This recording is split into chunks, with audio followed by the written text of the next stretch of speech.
Well, good evening. Good evening. I'm your host, Sister Lequita Taylor, with Real Talk with Lequita Taylor now on my podcast. Again, I thank each and every one that tunes in. I ask that you share, subscribe. We're going to have some very informative talks, real talks. Some are sad, some real for real, educational. I want to cover it all because there's so much that we don't know.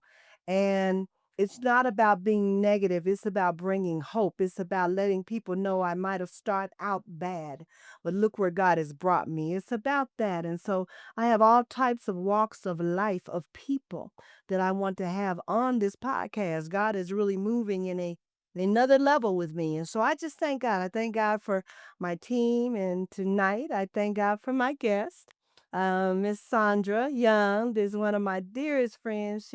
We all grew up over there off of, as they say, on the east side. She is kind of with my brothers, but she is one of my besties. So I love her. She's very educational with doing different things. And, I just thank God for her coming and being a part of this evening. I think she'll be very informative. I'm going to ask her some questions and things that I can think about. Eventually, they'll be able to write things and I can answer your questions as we go. So I thank God and I thank God for her and she's here today. Welcome, my Thank friend. you. Welcome. Thank you. Welcome. Thank you for having me. Yes, and so let me get my glasses so you know I can't see without them. Oh, how y'all like my colorful? How you like my colorful blouse? And I got an eye on there now, so I can see everything. I see what y'all do. I see. See how y'all looking at me now. So I got my eye shirt. And I'm real somewhere over the rainbow today. We gonna have a good talk. All right. So tell me a little bit about yourself. I know you're a mother of two. You tickle me with them, your son and your. I've known them since they were young, and just to see where they are and how they are grown people now. Yeah. And you look at Michael Deshawn, he used to hold him and look at Yeah. him. So tell a little bit about you and um, how you came to Denver and just tell a little history, then we'll move forward. My name is Sandra Young again. Sandra Agnew is really my name. Married, so the hyphen is Young. Came here as a little girl from Crothersville, Missouri. Crothersville is the boot of Missouri. The closest town that you could go to would be Tennessee, right over the Mississippi River, right on the Mississippi. My mother came here. She was a nurse, and my mother actually was the first black nurse in our county. My brother, would be much older than I, had passed away due to racism, being able not to get to the hospitals. And at that time in the 60s, we were really challenging the racism in Missouri and in the South, because it's more like deep South. And my brother died. And my mother became a nurse after that. She felt like that's how you resolve the problem, is to get involved. And so she always taught us to be a part of part of the solution. She also worked with Martin Luther King, so she taught us civil rights. And my father, he actually went to school with Medgar Evers in Mississippi. Okay. So we were always deeply involved into the civil rights movement. So we came here and started living this life in Denver, Colorado. Man, that's so you never know the history of things. I remember when you talked about racism, and I said this before, I was about maybe 9 years old, and I had a lot of family from Louisiana. And I can remember going to, I went to Harrington Elementary, black neighborhood and everything. But when I went to Louisiana, we were there, and they have those old Woolworths like they have, and went there, and I had to go to the restroom. I'll never forget this. And I asked the lady, could I go? And she said, yes, it's right over there, passing to the bathroom. Well, this big old man, big old white man, I'm just going to be real talk. I'll go into the bathroom and I'll never forget that. He said, hey, where you going, little gal? And I said, I'm going to the bathroom. The bathroom don't work, little gal. There's no bathroom. So I was like, well, she said, what did I tell you? Go on, ain't no bathroom. And when I went to my grandmother, I was devastated. And I was just crying. I said, and she said, come on, let's go. She said, you have now just experienced true prejudice. Yeah. Now I was 9 and I seen where they said color baths, the color for Whites only. yeah, whites Colors, only and yeah. color here and it just devastated me. But then I really felt and I knew. So when you were talking about how your brother, how he died, I wasn't aware. I forgot you had said that, but he couldn't get the help that he needed because he was black. Correct. So, so we have went through a lot, and it's Mhm. not black, white, whatever. We have went through, and so we need to come and be real and talk about it and let people that didn't know, that did not experience, yeah, this Mhm. really did happen and Yes. it could happen again. So we Yes. really need to just stay prayed up. So that Mhm. thank you for mentioning that. Now, I want to know this. How did you get when you got grown and you went to college, got your education, and you have a degree, very, very smart young lady. Um, but you got so involved with the community. Everyone knows, I mean, it's education. She's the president of NAACP. She's about children. She loves helping. She loves finding if there's someone in trouble. How can I do? What can I do? Let me go talk to the mayor. Let me go talk to the councilman. What can we do to help our community? Mhm. What gave you that passion to make you get so involved where it doesn't matter what level? You're here for everyone. My mother again, she's my person, right? And so my mother, we went to the House of Joy. My mom was always a person that if you didn't have a sandwich, you was gonna be at our table. She married the right man. My mom would bring strangers off the street to eat at our house. So I was raised in that kind of benevolence, Mhm, right? To mhm, always be giving. And so when we went to the House of Joy Miracle Deliverance Church, my mother got saved. I'll never forget, she got the Holy Ghost one night. We were popping our fingers and moving to Michael mhm. Jackson. She came home with the Holy Ghost. I'm like, who is he? Because I don't like him because I can't listen to music no more. So you can take him back over there where we got him from. So we were raised in that house, and that church really taught us about giving. And then my uncle started a church in 1983. Leon Emerson started Now Faith. Mhm, mhm. And we worked diligently in community. That was his main focus, to really impact community differently. And he had such a vision and an insight on how to do that, that I began to know so many different people. I remember he was a president of a board called Black Star Communications, and he sent me to the program. He said, "I don't want to go to the gala, you go." And that particular day, I met Mhm. Hickenlooper before he became the mayor and the governor and now the senator. And I would meet so many people. I work with the Ministerial Alliance, and I would still be meeting so many people. And our church would be bringing in so many people. And I was working the office, helping him bring these people. I was looking at something from Miles Monroe the other day, and we brought him before he passed. Like, Mhm. I just met so many people. So it taught me to really be gregarious and to work with people and to engage people. And I was at the church one day and I got a call, and this man said, "We need you." And I was like, "You need me for what?" And he said, "We want to start the NAACP Denver again. It's been down for 10 years. Manola Upshaw had done a wonderful job leading that work. Mhm, mhm. And he wanted to bring it back. And so his name was Dr. Richard Smith, and it was Dr. Robinson. That's not her name. I can't think of her name now, but I came and they talked to me about being the president. And I was like, nah, got a lot going on. My daughter's in the 8th grade, and I believe that you need to take your time. My mother used to say, "You can't go to Africa until you deal with the Africans you have at your house." Okay. So I needed to Okay. raise the kids I had at my house. So I Okay. said, "No, I can come in as maybe the second vice president." So I worked that for a couple of years. We had a president named Marcus Farmer that did an excellent job for a couple of years, and we had another president named Rita Lewis, and she did a wonderful job. And in the midst of that, I got a call that says, "You're the new president." And, I said, Okay. "Oh my, can I just wait till the end of the year? Let me get my house together." And I became the president, and I did that for 9 years. And so that really taught me that that that exposed me to Mhm. what I was doing, being moved from the back to the front immediately to say, "This is what you have to do for community." And so I just made myself prepared. I said, "God, direct my steps," and he did that. And he showed me where I needed to go and what I needed to do, and that's what we did for 9 years. Was it very okay when they said they wanted you to be NAACP president and then you worked and did what you did? How did you I know that you wound up being an event coordinator and everything. Mhm. Your first year of not knowing, you just playing it by ear. Yeah. How was it? Was it difficult? Did you follow someone by example? Did you read a lot of stuff or it just fell into place because that's your nature? It just kind of fell into place. For a year, I was working, getting to know everybody, Okay. just building community. the pieces that I had missed. But a lot of people I knew because I had been working community already. Exactly. So it was like people that I had already met. And so I was able to gather them to see the importance of NAACP. In the South, that is a huge thing. My mother was always a part, my aunts and uncles were a part of the NAACP.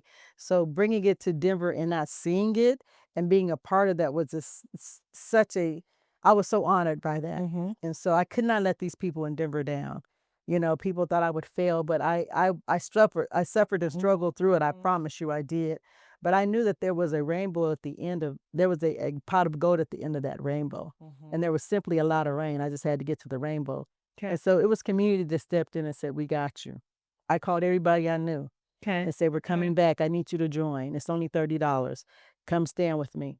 And Colorado was so generous to me, and they said, "Okay, we'll come." They started giving money to the program, and that's how we just got started. Start going to the court, saying, "Okay, what's going on? What's going on in the city? Yes. Tell us what's going on." We Yes. start going to the schools. Tell us about these kids. We start going to employment, saying, "Are there any Black people being hired, and why not?" We just made our rounds to everywhere, health, saying, "How's the healthcare system looking?" Bringing in people that knew about that. And that's really how we got started. I went around to place, everybody I knew. I think I called you and asked you, Yeah. what can you talk about to tell people about funeral services? Because it was necessary that our people have a good understanding of what's going on around them.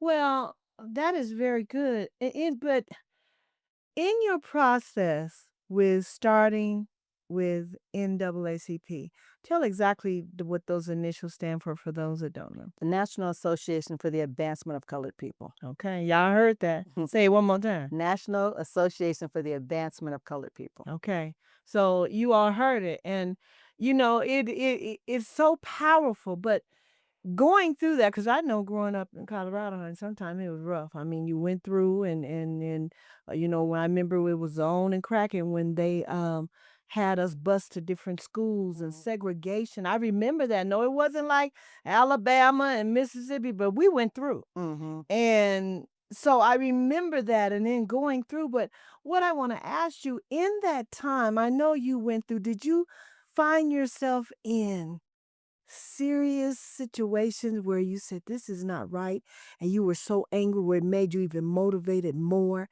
I have to do something because see, behind closed doors you get to see things that people don't see in front. So when you're working hard to try to do things and I want to get better, I want the community, I got to do what I got to do.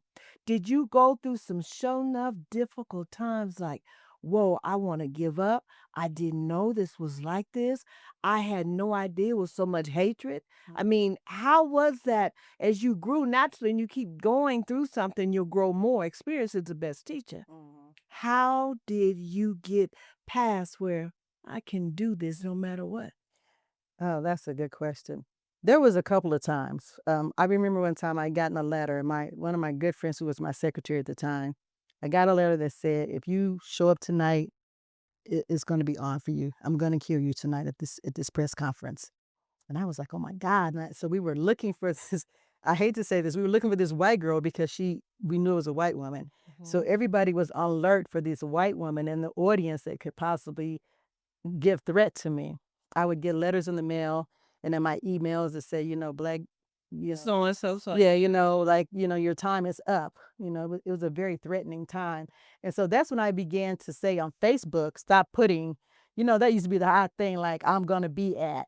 Like, you Yeah, gotta be exactly. here, Exactly. and I stopped putting that on there because it became to be scary. Or you get people, stalkers, saying, "Yeah, I was seeing you last week," or "I see you across the room." You look on your Facebook and you're getting people telling you everywhere you're at that they're following you. And it was just, I was like, okay, my team was so good at that. And also, I have to give a shout out to the Nation of Islam. When I would call them and say, "Listen, I'm being threatened," they would show up for me. My team would show up for me. And it was just in the prayer, my Aunt Kate would say, "Okay, Yes, yes. come over here and let me put this oil on you before you go on those streets," and just praying in the morning, saying, "God, lead my steps," and listening to the word, just getting up in the morning at 5 o'clock and me speaking to God and then letting him speak to me later on that day. So it was that was some scary points, but I knew in the back of my mind I couldn't give up. because people expect you to give up. That's You true. know, and that's what That's true. threats do. They say, you're going to give up, but I knew that I could not give up. So I just kept finding a way wherever I would go. If I needed to have a bodyguard with me, that's what I took. If I needed to have, date a big guy for the moment, Yeah. that's who I dated. So we just Yeah. made it work because we knew there was a bigger goal for us. Boy, and you have done so much. I mean, you're an advocate for things that are wrong, you want to make right. Yeah. If you can make right, you're going to find out what's the reason is what's going on. So I acknowledge you. I really appreciate because I've watched you over the years. And when you had a few people at a meeting or a program, then it wound up to hundreds. So when you keep going and to see what you have done, it's amazing. Thank you. And so just to hear your testament, I knew it had to be rough because when you see even reading about the history of Martin Luther King's of NAACP, they got whipped and dogs attacked them and water holes down and everything. And when you think about how many people could really go through what those people went through to Yes. get where they are. Mhm. So it was, ooh, Lord, that was deep. Now, ooh, when I was thinking about stuff, sometimes I get just mad now. They know it. Real talk, y'all. So, so what I wanted to ask you now, we're gonna talk on all levels. I want to talk something, but I want her to explain something now. I'll probably be bouncing all around because she's like an encyclopedia of helping different things and knowing all levels. So as I come across and I'll think of something, she's ready. But we were talking earlier. There was a young man here. He's joined my producing team, 17-year-old sharp young man. And so me and Sandra were sitting talking and they were saying about the phones where people are really having a fit because they can't have phones with them anymore. A lot of people are really stopping it and they have to put it in their locker. They can't have the phone. So he came out and he said, "Well, no, I don't agree with you because, we need our phone. If something happened, I need to be able to call my mother. I need to be able to let her know there's a shooting in this place." When you explained that to him, I was amazed. I said, "You got to say it." Because a lot of people don't know. They just say, "How come they can't have a phone? They may need to call me and they get sick or they got died," the nurses and stuff. Explain what you told him to have an understanding to people. Why really the necessity, when you really think about it, why they don't need a phone in their pants pocket, on their desk, or whatever, but in the locker, where however they doing it now. Tell the importance of why they do that now. Well, the young man and I were talking about him having a phone out in the schools because I personally believe that a phone is distracting. And you're playing, you're texting your homegirl, your homeboy, and teachers can't teach you like that. Exactly. They need your attention. There's cameras everywhere. You're going to be okay. And if your parent needs to get you, they can call the office because there's Exactly. still an office phone. Exactly. I don't think they've taken those out. There's still a landline. But to him, I was telling him if there's an active shooter in the school and you have that phone and you're calling your parents, first of all, what are your parents going to do? All they can do is come to the school and stand outside and yell and scream. I'm only getting there to my baby. That doesn't help. But I just read something and was listening to a podcast that say when you bring your phone and you're all calling, the emergency vehicles cannot get through now because you've clogged up that line. Okay. They also, if there's an active shooter and you're on the phone, he's going to be listening, looking for you because he can hear you. He doesn't know if you're taking his picture. He doesn't know if you're making video shots. So they're looking for you now. And the towers, the cell phone is connected to the tower. So the tower is blocked with your kids calling you who can do nothing. They're on the phone. "Mom, there's a shooter." The shooter is looking for that noise. That's why they have them all get in the closet and be quiet. But no, not your baby. He's taking footage for TikTok for later. Listen. He's taking pictures for TikTok for later. He has now jeopardized not only his life, but the life of the everybody people else in the in room. So there's a time and a place to have a phone. And I think that kids need to understand. I know kids need to understand that time and place. I have taught school before. We cannot teach you when you're on your phone. And we cannot have parents come and tell us, "My baby needs a phone." Why? Is he working? Because I can guarantee if he's acting up in my class, I'm going to call you. He don't need no phone because I'm gonna call you. Uh-huh. And then when you get there, it is not your job to tell and cuss out the teacher. It is your job as a parent to get understanding about what is going on and to tell your student, your child, you don't need to have your phone out in school. You don't need to call me during class. Because what are they calling you for? They ain't calling you to bring their homework because they should have brought it. That's true. Then what are they calling you True. for during the class? Are they telling you to bring them lunch? Call the school. He can go to the office and say, I need to call my mother for lunch. Or he can call during break time. But during the class time, your student does not need to have a phone. And we need to stop thinking these are children. I know. These are not adults. And we have made our I know. kids be our friends and not be kids. Kids need to be listening to the authority in the classroom.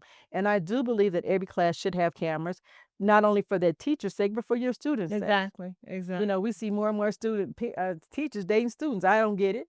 But hey, it's happening. So we Wait, see now, that one both more time. more students are dating teachers are dating students. Shut I up. don't I know see why. them time on TV, but why aren't they all going to jail? They are.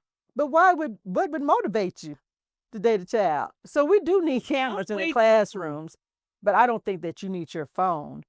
And parents, if you're not looking in that phone when they get home and see what they're doing on that phone, then you are just as liable of what happens in that phone. Now that we're talking about this too, I heard a man that got on, you know what, let's talk about these kids meeting at these different places and planning to fight and different things. One young lady died, another one's in serious condition. I've never seen the level of destruction that I'm seeing now. Yeah, and then it's a lot of things they don't have different things that they can do.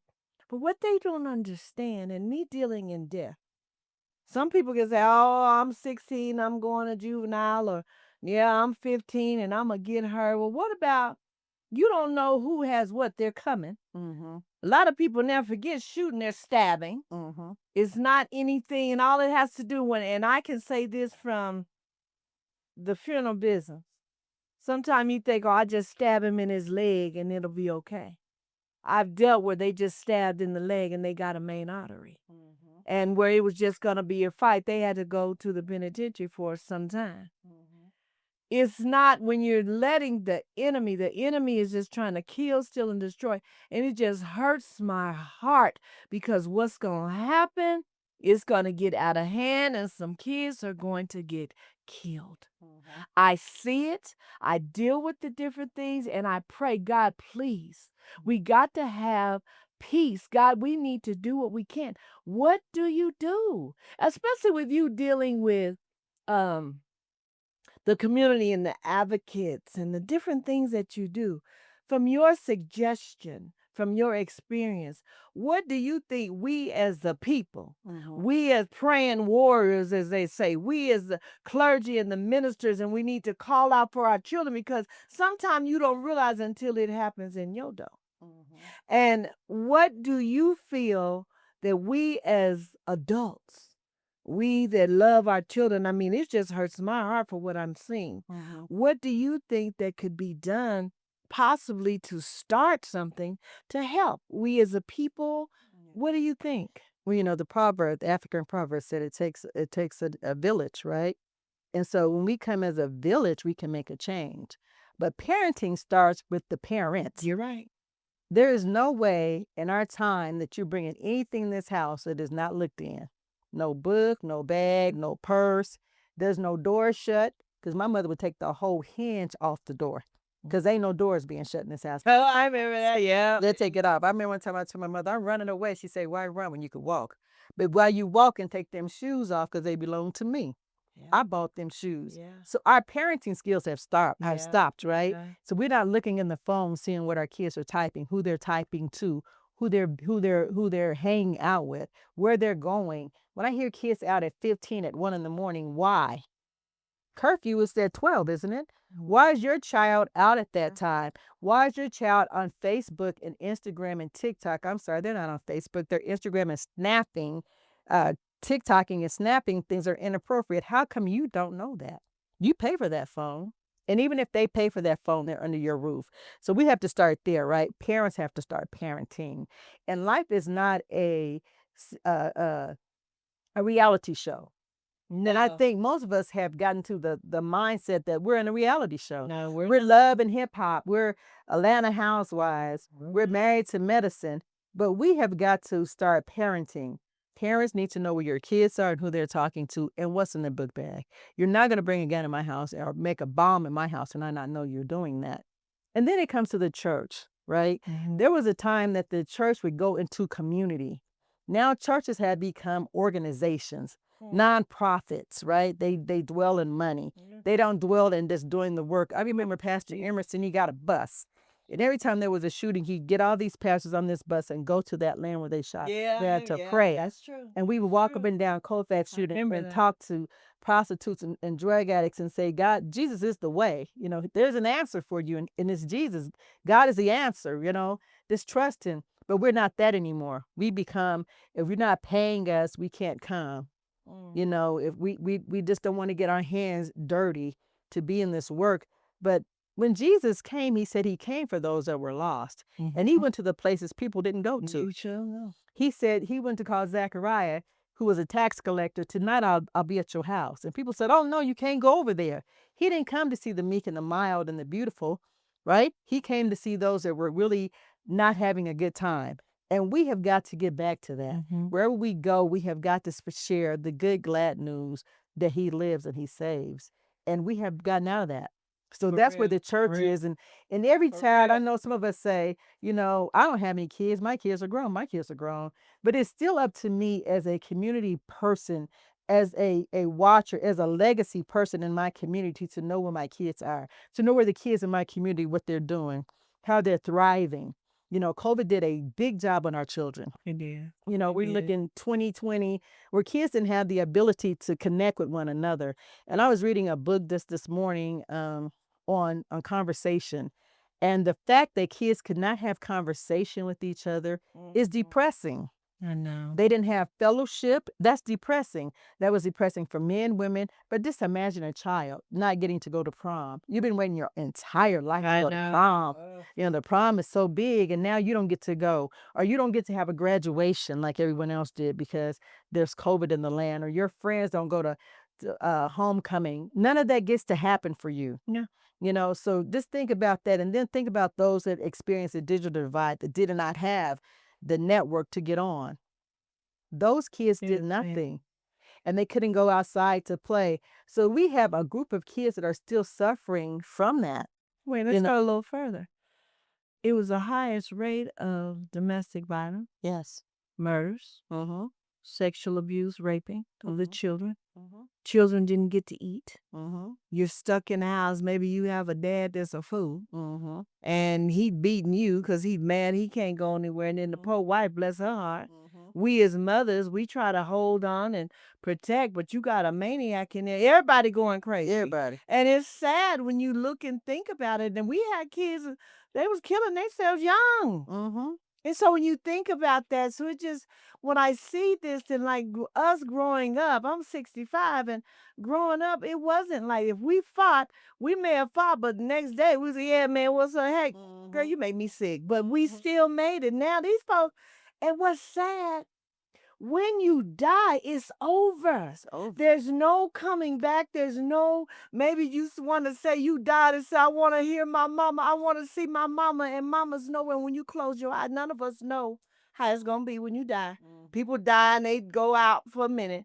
But when you truly leave here, no one has been able to say, I left and I came back and this is where I am. Yep. Because death is mysterious. God is the judge. He is the God of wrath. He is the one. So that's why I'm always, I call her Hamburger. That's my baby.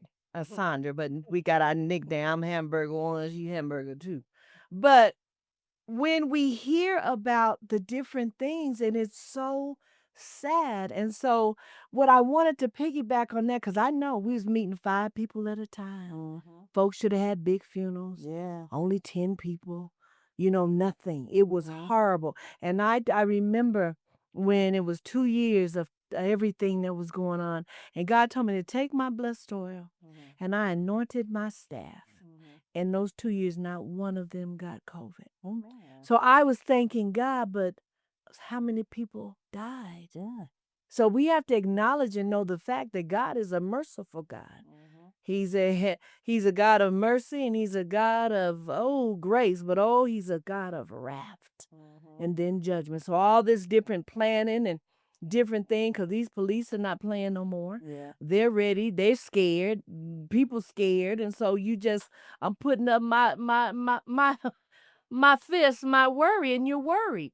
So what I wanted to talk about to you on this, what about the kids that are afraid, the parents that are afraid of their children because it's the way they started out. Mhm. They may want to say, put that gun down and don't do this, and then they're ready to get they ready to whip their parents. Mhm. So what do you suggest if that is too far gone? And then you put them out. These parents, I see it. They come to view. They are so scared of these kids now. It's Mhm. a shame. So what do? You just say give it to God, or you just humble and you're scared to death. You don't know. Yeah. What do we do? I wish I had the answer for that, but the police does, right? So if we can be afraid, but the way you raise them, right? The Bible Yes. says if you spare the rod, you spoil the child. Yes. So we have gotten the know, oh, he's so cute. Now I got some cute kids, but they not that cute. Uh-huh. No rods were spoiled. Yes. Because you're Yes. not that cute. Yes. Because I know you can be judged by 6 or judged by 12 or carried by 6. And a lot of these kids are being judged by 12. And I was sitting one day in my car, not in my car, but I was sitting at home and I was watching the movie Life. And, we laughed and giggled. Yes. Mark Yes. Lawrence is Yes. so funny. But at that time, it dawned on me that life meant life. They went from being very young men to being very old men Yeah, you're right. in jail. Most of their friends in jail had died off. And I don't think they're realizing life means life. You go out here and you kill 3 or 4 people and it's cute and looks good on TikTok and your friends are hitting you on your back like you bad, you the one. But life means life. And when they find you and they put you in jail, you're not so cute no more. They looking for young men in jail. And I promise you. They are looking for you. They're looking for young women in jail. And I just read just yesterday that more black women are going to jail now than men. And black women, when you go to jail, you are less likely to get any visits from your family. They're not putting money on your books. When you go to jail, the man that you went to jail for, he's got somebody else now. They're not like women that go to jail and put money on books. And so I think we need to teach kids. I believe in going back to the scare straight model. Like take them for real to see some real people in jail that are not getting out. And because maybe you think this is a game. This is not a game. These police are walking in fear. They are. And they will kill you because they're so afraid. Yeah. And your mom and them are walking in fear. And guess what? One day they may kill you. Nobody has time for that. So they have got to get themselves together. We can bring program after program, but unless you want change, and That's if true. they want change, True. because one bad apple will make the whole program go away. That's true. You can bring True. celebrities everywhere you go, because Green Valley Ranch is a prime example that needs something with all that building. But they can bring it. But if the bad apples tear it down, then again you start out to have nothing. Boy, I'm telling you, it's just another place. So, as you're talking about women, um, let's move up a little bit higher. How are we looking at? Because I know you're out there. You do. I mean, you travel everywhere and here, and you're always in something dealing with education, women empowerment, um, doing what you do. But I want to ask you, how are we, as you as a professional, how are we looking at Black women in education, employment, relationship when we have so many battles Yeah, that we as women, you a woman, you're going to go through anyway. yeah. But how do you see women? How are they looking how are they handling their business? Even though we have everybody going against us. Yeah, Explain. black women are the queens, right? Yes. We set the standard. Black women right now have more education than any other nationality. Black women are leading in education. Black women are getting masters and doctors. I'm in a doctorate program myself. Black women are striving. But also we know in the month of May that black women lost more jobs. I'm sorry, the month of April, Black women lost more jobs. They lost 106 jobs after DEI. And so we are in this battle to be smart, but for what if we're going to lose our jobs? Going back to Malcolm X, he said the most unprotected person is a Black woman. Hmm. And it seems to be true. Black men now are not dating. I read an article. I read a lot. Okay, I'm sorry. Yeah. Black women are not dating. They're not getting married because they don't. They say that we're aggressive, right? And the TV shows that we're aggressive, and so that's what they put in the atmosphere. So men are not trying to date us. We see this all the time, and I see it on Facebook all the time. Which I must say that we have got to stop. We're the only nationality of people, group of people that dog our people. You never see on Facebook that Mexican people are talking about Mexican women. Nope. You never see on Facebook that white men are talking about white women. You only see on Facebook that black men are talking about black women, calling us the B word. You never see no other nationalities put out songs that say that. They don't even put songs out that call their women that. Only our men do that to us. And why is that? That's slave mentality. And we refuse to say that, but that's what that is, right? Mhm. It's hatred against who you are. So our black women are not dating. There's this thing going around with the 50-50 rule, now. Now tell me about They- that. You mentioned that. What is that? They're saying that you come and bring 50%, right? We're in a relationship. Are you willing to give 50%? And women are like, heck no, right? But first of all, when I look at 50-50, I look at 50-50 in any way that it could be. Okay. Growing up, we did the inside, the boys did the outside. That's 50-50. Okay. We didn't cut grass, we didn't take out trash, we didn't feed dogs. But 50-50 can be whatever way you want it to be. But in a marriage, you have to be 100 and 100, which equals 50 at the end of that, right? Okay. If you bring your 100 as a whole person and he brings himself 100 as a whole person, then you guys bring that together and then that's 50-50. You understand what I'm saying? Mhm. Because it's a split of who 100 divided by that is 50-50.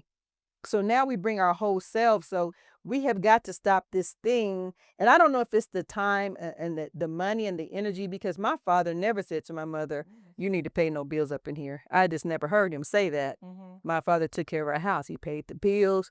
Only time my mother wrote a check was on his money, Yeah. So now it's like this whole thing that you need to be working. You need to be paying half the bills. You need to be paying half the date. Why? I ask. Because my 50 can look different than yours. So when you go out to eat, I just want to make sure. When I go to No, I'm saying I'm just asking Uh, a person that because you be talking to these different women.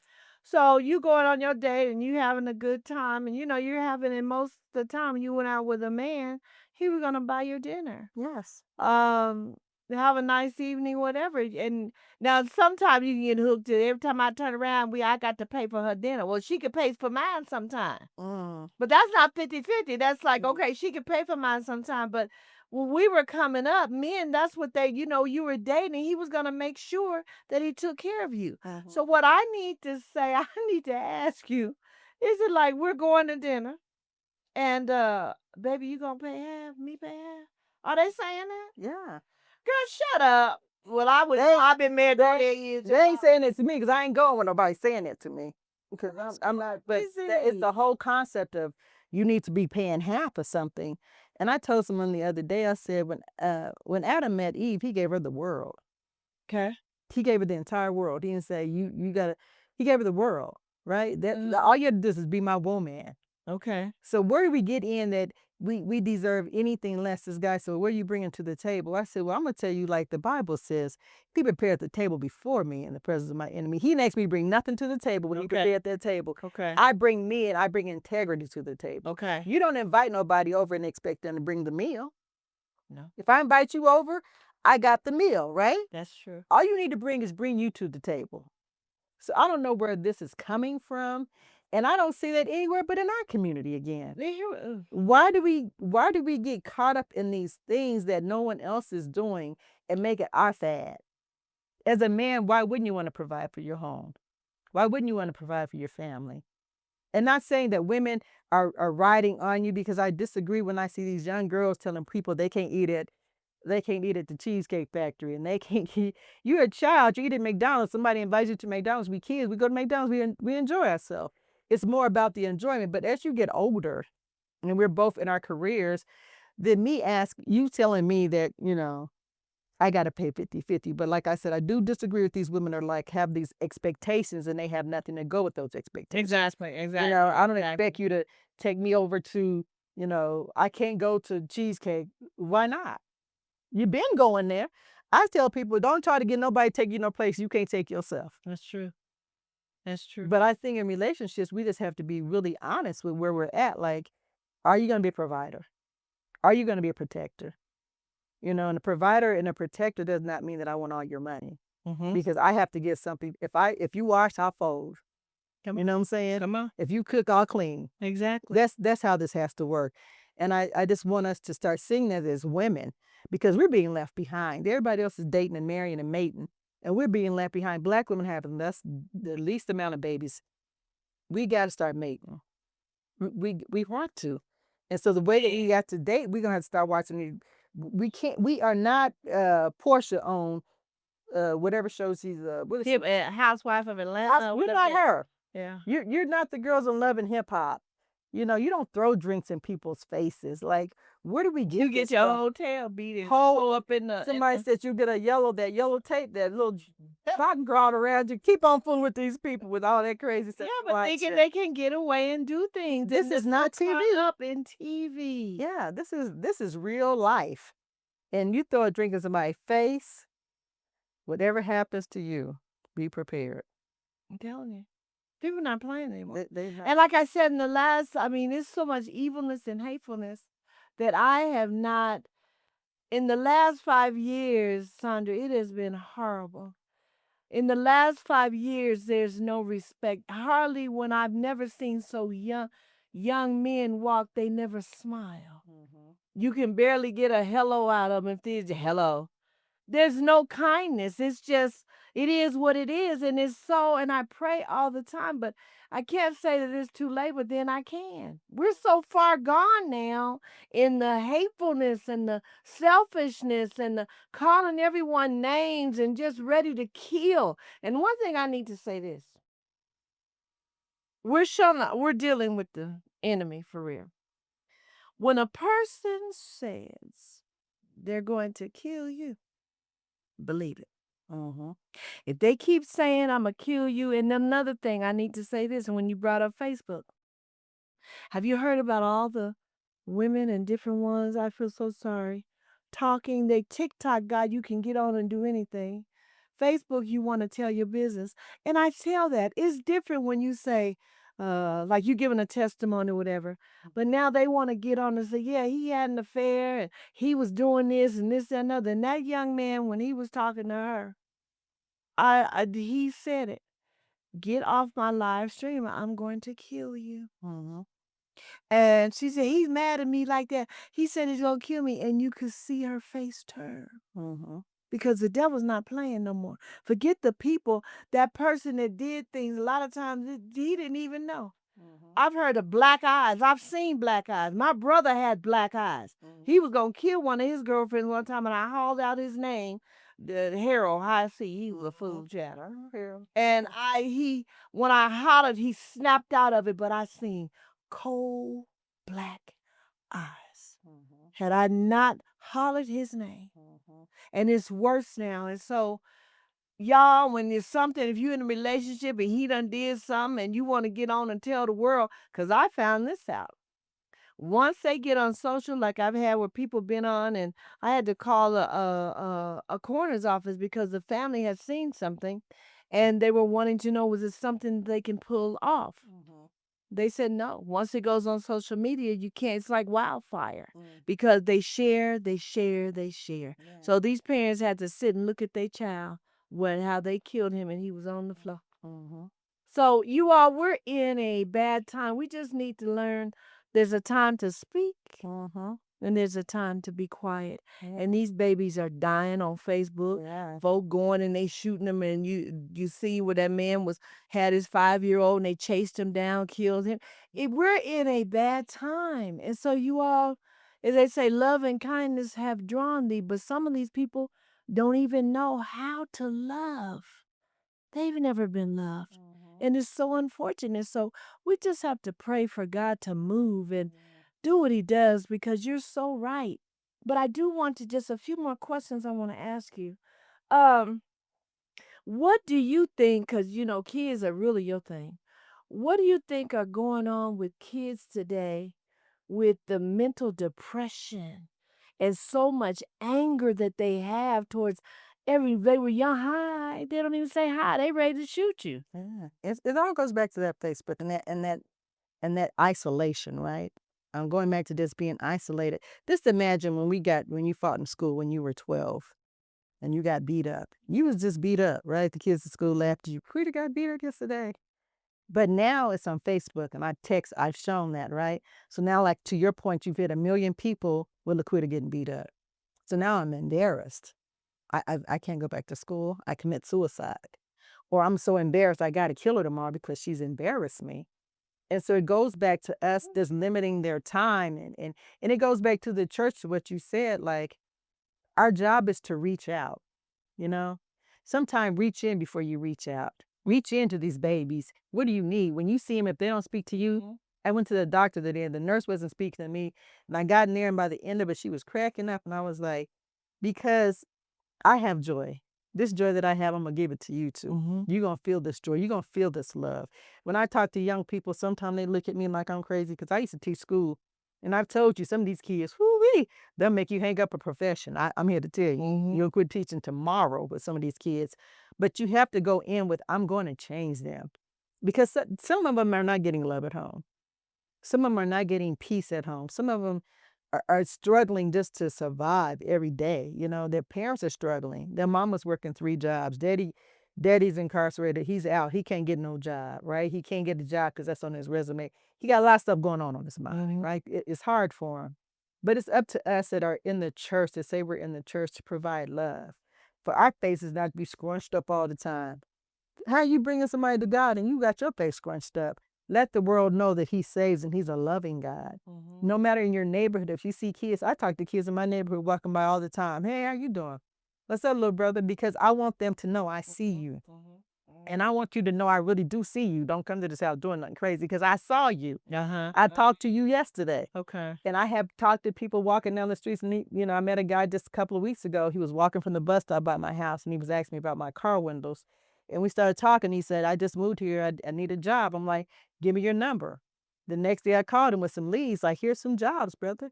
I want to make sure that you can move around in community. Since you moved here for change, let's make sure change comes to you. We got to not be afraid of our people. We look at people and turn our faces. You're right. Adults don't even speak to each other. Have constant conflict going on. Why? What is the purpose? If you don't let some of this stuff roll off of you like a duck on a duck's back, and just begin to love on these people, because you just never know where people are in their life. And that moment that you are nice to them could be life changing. It's true. That is so true. Um, yeah, this has really been powerful, but it's so much sadness. I want to say that you have received many awards. You've been on a lot of boards and commissions, and you truly have, as they say, a legacy. You have laid the path for a lot of people. So I'm about ready to end, but in my closing, if there's anything that if you felt that you've done all you can, is there anything you could say? I could have done better. If I would have had more help, I could have done better if people would have supported us. I could have done better being a black mother trying to help children, but it just wasn't me. They needed more help. What could I have done with God on my side? What could I, Sandra Agnew Young, done better? You've done what you can, but if you look back, what could I have done better to even make it better? I think if I could have made more people see the importance of voting. Okay. We don't talk about that a lot. But votes are what change. And I know people say, I vote, nothing changes, but it does. Your municipal votes, which is your state and your city votes. We were just talking to a young lady about some property taxes. Those things need to go to your city council. We're looking at schools, our black kids are 30% below white children in reading. That needs to go to your school board. And who you place there, and let me just do a little segue to say that our school board is going up for a re-election. We have 4 openings, and I need you to get involved. Most of you probably live in District 4 because I'm in Denver, and DPS has District 4, which is the black Northeast Denver. Research it and find out. I believe the voting is either November 3rd or November 6th. It's not up at the top of my mind. But I want you to research that and make sure that you're getting a person that understands your children, that understands and moves that needle that your kids can read. Because by the 3rd grade, they know who's going to jail. That's how they make their determinations. And look it up and read it. I don't take my word, definitely read that. And there's a new youth prison being made between Colorado Springs and Castle Rock. And so that's going to be filled with whom? Our kids. And if I could change anything, I would get us involved. I know a lot of us say politics is not my thing, but this is not political. This is your life. We see now that we have lots going on, and not all of it's bad because, sometimes they're making us to work. This president is about you getting off a system and finding work. And maybe it's that time that you find out what you need to do, but you've been sitting at home saying, I don't want to do because I'm on this and that. Maybe this is the time that you get out and start seeing what you're doing, what you want to do. But I think if I could have changed anything, it would be able to motivate Black people to vote, to move the needle, because your voice does count. It may not seem like it, but in the municipal races, when we're looking at next year, looking at a district attorney, we're looking at a new governor, the new senator that represents and goes to Washington that would stand right now against whatever's happening, you need to be a part of that. And if you have any questions, you go and find a local organization that's talking about that. So that's one thing that it just gets to my heart, right? That we don't vote because we feel we don't have change. But I want you to remember all those who had the water sprayed on them, all the dog bites, all the bloody beatings that they went through for you not to want to vote. Not to think, and I need to say this because I was out and this lady said, I'm not registering to vote because they'll put me on jury duty. If you have a Social Security number and you are getting benefits from the United States, if you have a phone, they know who you are and where you at. You cannot hide from this, okay? So you need to get out and vote and start worrying and look it up and read to understand that this is not a game. No. This is not a game, and you need to be involved in the process. So that is one thing that I cannot drill home enough, that we need people out here working in this kind of industry, letting them see our faces, because our faces just don't show up and we are not in the room. And put yourself in the room. If I could just reiterate that as many times as I can, make sure that your number is counted and you are in the room and in those spaces making those decisions for your community. Yeah, that is awesome. But I want to ask you this. You received many awards. I just need to just name a few. You're very humble. Yeah. But go on and tell me, like I say, you honey on, I've got some awards, I've got a few. This wasn't, you know, I got some awards. Let's put it that way. Some good awards.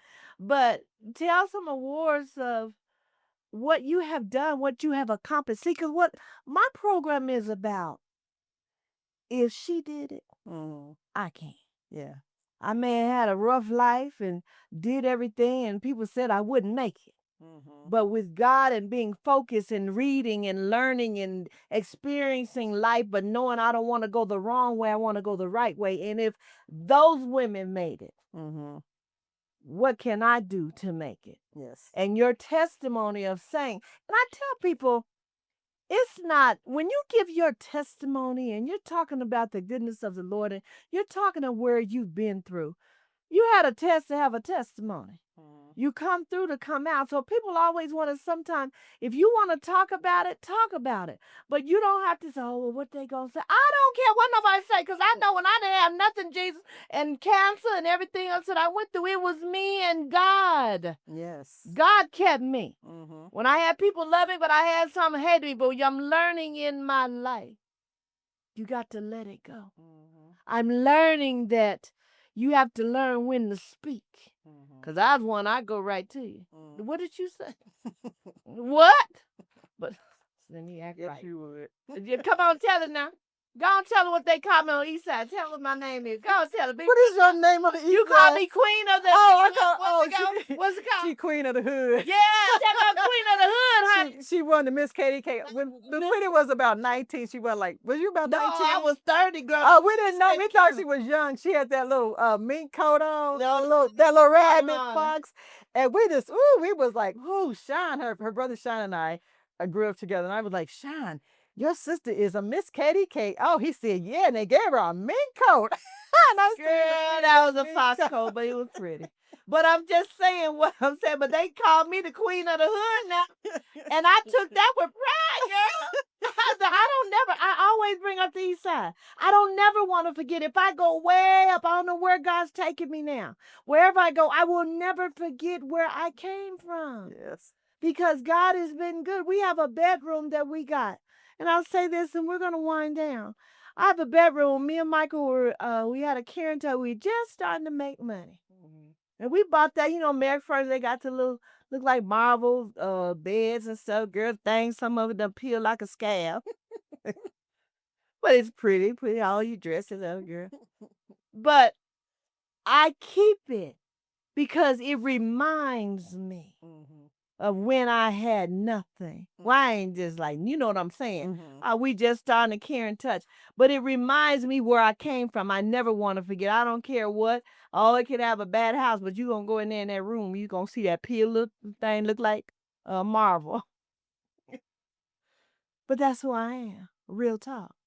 And when people can appreciate where you have been Mhm. and look and ask for God, God will keep me going. Mhm. Where am I going? Yeah. So I said that to say, and I say people when they're telling their thing, it's not complaining, Mhm. it's just explaining. Yeah. So when you have a beautiful black woman, these women are doing it, and stop getting the jealousy and envy. Just say, Lord, just strengthen me. I want to grow. I want to do some things. So I need you just a few of your words. You've been all across, you go all across the country.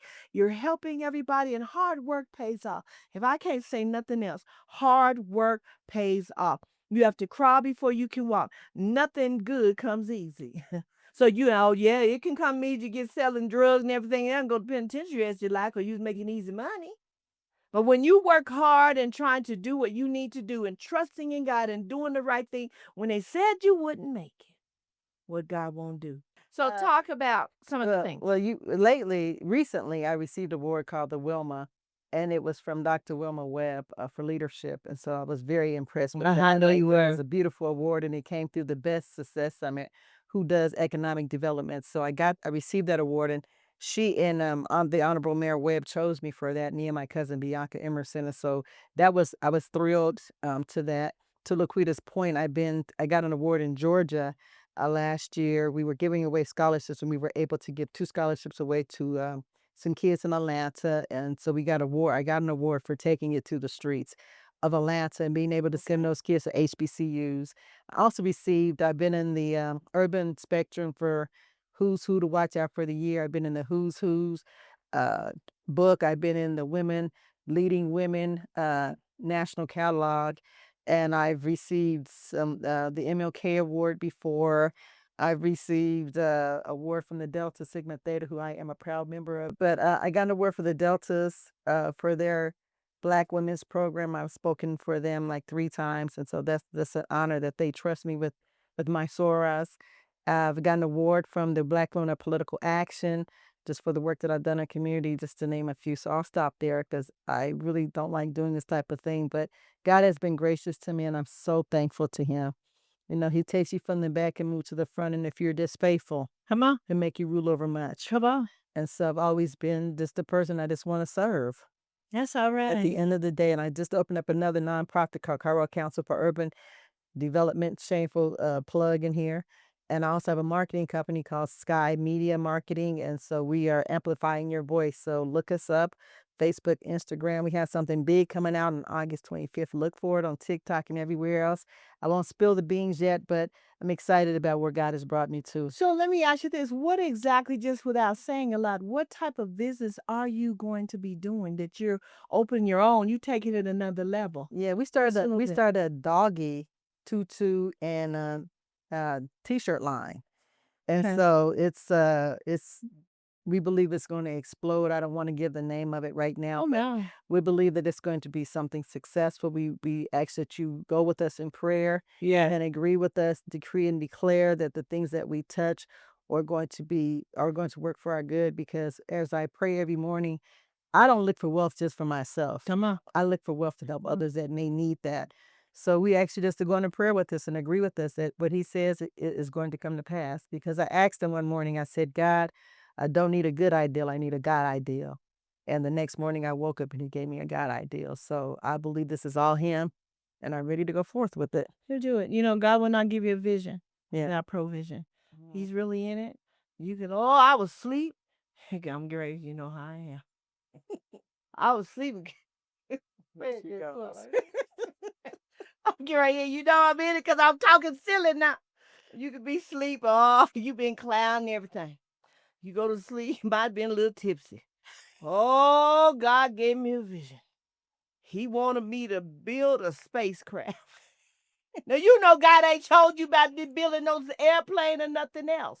But when he's real, when God gives you the vision, if it's nothing but open up a cookie factory, Mhm. if he gives you the vision, he'll give you a provision. Yeah. But if you drunk going to sleep, he ain't giving you no vision to build no spaceship. I didn't make spaceship. Don't get it twisted. Know what's real and what's not. So you know, if you have something, God will give you the vision. He will bless you. So I guess it's about time for me to wind down. It's been such a pleasure. Thank you for I'm having. so glad you came. You Yeah. brought a lot to things that people did not know. Maybe later on I can get a contact number or y'all call me at the funeral home, and she always calls, and if you have questions or something, she will be there. I mean, she's an encyclopedia of getting stuff done, I promise you. I've seen her work and I'm very proud of her. Thank you. And you just keep doing what you're doing. And thank you for coming on with Real Talk with Lequita Taylor now. Well, you all, thank you again for being with me this evening. As I end, you have a good night and just keep praying, keep lifting God. Don't forget about God, because with God, we can do all things through Christ who strengthens us. Thank you. Good night. Good night.